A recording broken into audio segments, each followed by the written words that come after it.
Well, Parrish, there's all sorts of things to see here at the Mississippi Sports Hall of Fame and Museum, but probably the most priceless collection of anything we have is the Dizzy Dean area of the museum. Uh,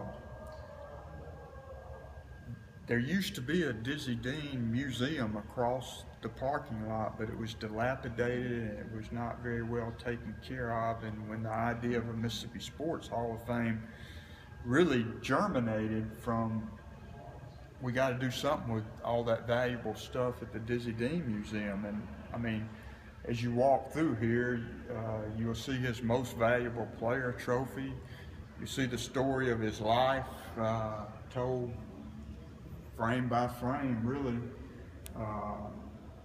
You see pictures of him with Babe Ruth, with Will Rogers, with Dwight, playing golf with Dwight Eisenhower and Joe Namath. And he, you know, he's a huge part not only of Mississippi sports history, but of American sports history. I know you grew up a fan of Dizzy Dean. What made him unique? I mean, you hear so many stories about him. What set him apart? I grew up in Hattiesburg, Mississippi. He lived 30 miles south in Wiggins, Mississippi. And so when I turned on the game of the week on Saturday afternoons, he taught my language. He told me about baseball in a language that I understood, you know, that you didn't slide in the base, you slid in there. So he was very special. You know, I went to his funeral, Parrish, and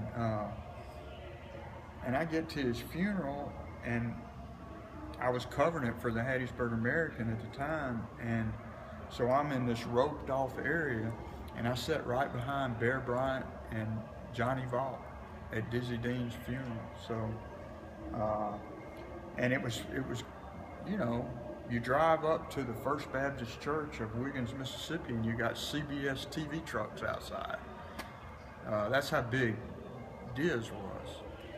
So, he's a big part of this museum, but as I told you, I mean, there's so many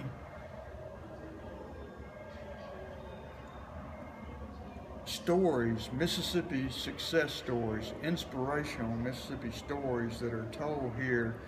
I mean, from small town Mississippi, we have the NFL's leading passer, the NFL's leading receiver, the NFL's second leading rusher, the NCAA's all-time leading yardage producer, and the patriarch of the first family of American football, and they're all from towns of under 6,000 people in Mississippi. I mean, that's an incredible success story that we tell here at this place. And I guess the quickest way or the most direct way for people to learn and see those stories are the kiosks, right? Right. We have touchscreen kiosks that were updated in 2013 to where now they're high definition, where you can actually touch a button that brings up Walter Payton, and you can hear him tell about his career. You can see him break the NFL rushing record that he broke against the New Orleans Saints. You can see him running up and down the Pearl River Levee with that insane training regimen that he did. You can see him running up and down the steps of Memorial Stadium. You can see Jerry Rice catching passes for Mississippi Valley State and in the Super Bowl for the San Francisco 49ers. You can see Archie Manning rolling to his left and throwing back to his right better than anybody in history has done it.